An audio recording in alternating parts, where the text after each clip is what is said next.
Thanks for joining to watch a recap of the First Lien Heloc versus an existing traditional 30-year fixed mortgage. Over here on our spreadsheet, we've got the kind of a side-by-side comparison. Right now, we've got a first mortgage of $213,000, currently at about 4.5%, 17 years remaining out of the original 30. We've got the taxes and insurance escrowed for a total payment of around $2,700 um, with, again, the existing traditional mortgage. What we looked at, a couple factors here. We're looking at paying off a second lien HELOC, total balance about 295 between this 213 and that second lien HELOC.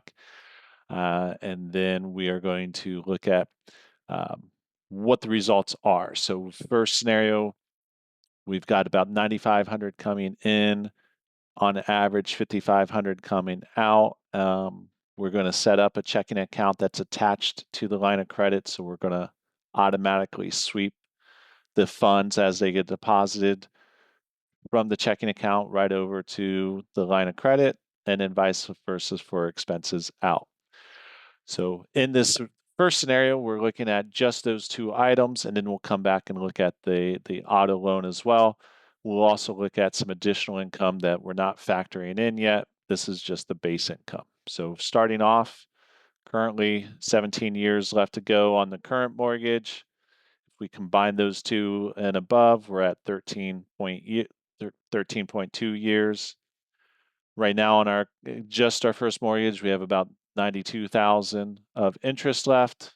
Over here, if those numbers above held true, we're at about 180,000 of interest. So this is not accounting for the second lien HELOC interest, just the first mortgage.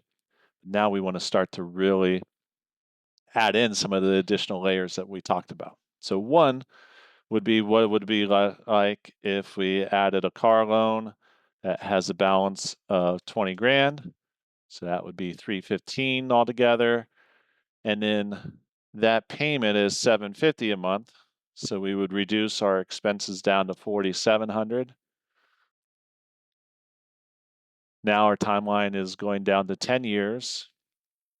And then that car payment is paid off in about 8 months. So this is our chart that shows month by month how much equity you're gaining, and we can see that that 750 removed from the expense column there will pay off that car note at an accelerated timeline of 8 months versus about 22 months remaining right now. We can then also look at the additional income that might be flowing through. We talked about potentially the extra $1,000.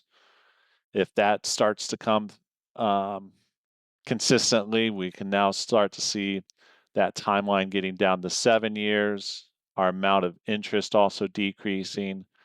Again, this will show our equivalent 30-year fix, meaning if we have this loan amount with this interest, if that was taken out over a 30-year period of time, that would be the effective rate. So here, with some of the additional factors in this scenario, we're actually starting a loan amount above your 213 existing first mortgage, and we're paying almost the equivalent interest rate with a shorter timeline. So now we've removed the mortgage, line of credit, and auto loan and shrank that all down to 7 years. Car loan being paid off. Now it's looking like almost 6 months.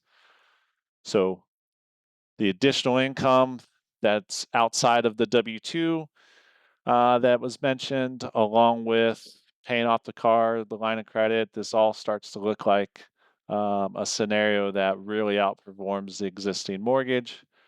And then as we pay down this balance, we're also going to be retaining access to the liquidity. So it quickly looks like in 2 years, we're way ahead of being of the current scenario, because in 2 years, your balance would be 237.